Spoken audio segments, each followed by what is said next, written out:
Hello everyone, I'm going to be taking you through the creation of my honors project. So this is a picture of the first party that I ever attended in Second Life. And it was during this party that I had decided that I wanted to do my honors project in some way in this virtual world, and that was because I got the opportunity to see how wonderful the community in here is, and I wanted to be a part of that. So when I started working on my studio/cabin space, which was really meant to show off some of my work, I found that I really enjoyed building and decorating in Second Life. And that's when I really decided that for my honors project, I would be building something within this world. I just didn't know what yet. But then I got to get a tour of Mindful Cove in Second Life, and I just loved it so much. I was actually inspired to write a blog post about it, and that really says something because I don't enjoy writing all that much. So once I knew I wanted to be outside, I discussed that with Professor Brock, and we looked at different spaces and found this one. And when we knew it was going to be outside, I had started looking for different outdoor seating options and such. And during that, I ran into this gazebo above a koi pond and decided I really wanted it to be a pond. So then I had to find some kind of platform so that there would be seating, and that took forever.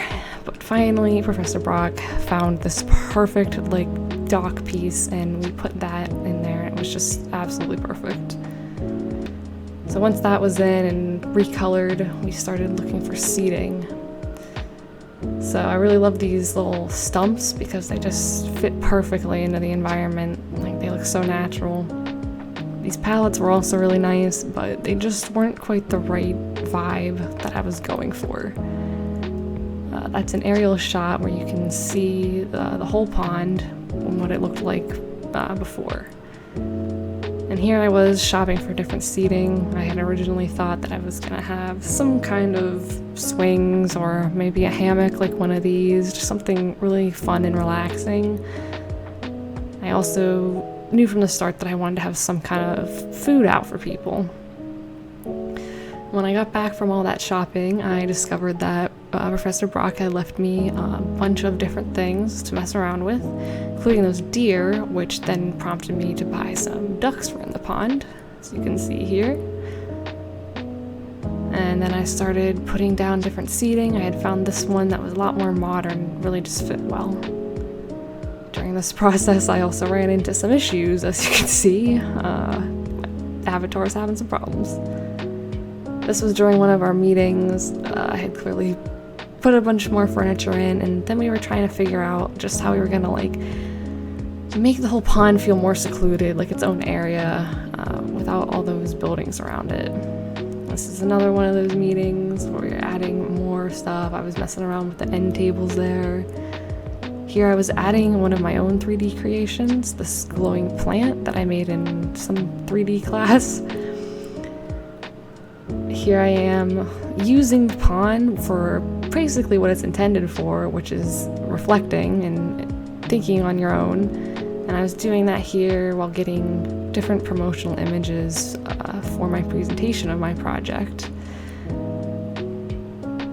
There's lots of animals around, as you can see. I didn't include pictures of all of them, just so you have something to look forward to.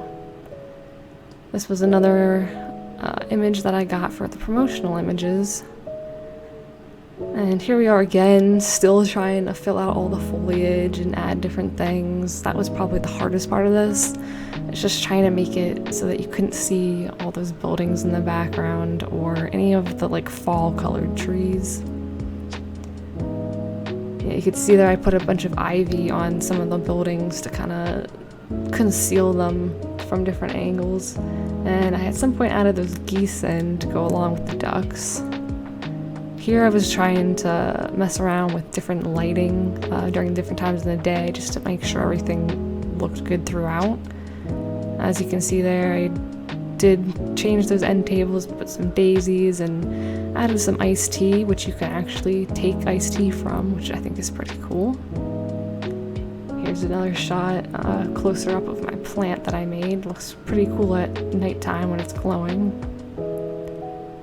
And here's just some fun images here at the end. I really hope you guys have enjoyed seeing how the reflection pond was made, and I hope you'll stop by because it really is a special place. And just kind of take a moment for yourself and relax.